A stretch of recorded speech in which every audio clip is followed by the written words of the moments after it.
Malatyalı sevgilim, nedir senden çektim?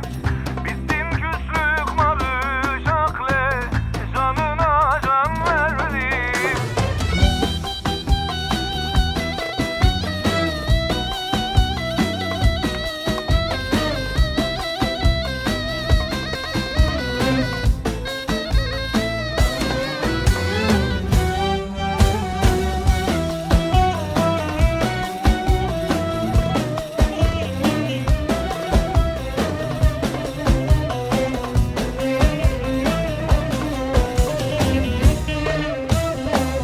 Can o gözlerin kara, aşkınla düştüm nara.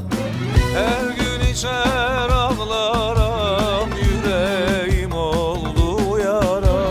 Her gün içer ağlarım, yar yüreğim oldu yara.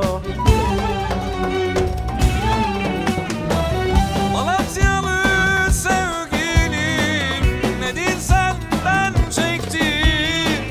Bitsin küslük barış akle, canına can verdim. Ankaralı sevgilim, nedir senden çektim? Bitsin küslük barış akle, canına can verdim.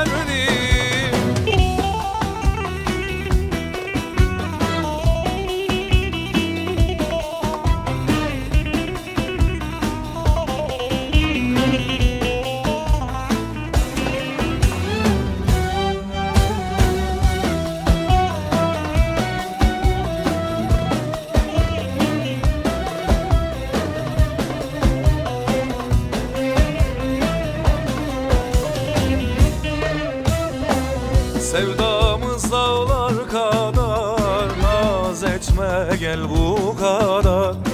Görmesem bir gün seni, hasretin beni yakar. Görmesem bir gün seni, hasretin beni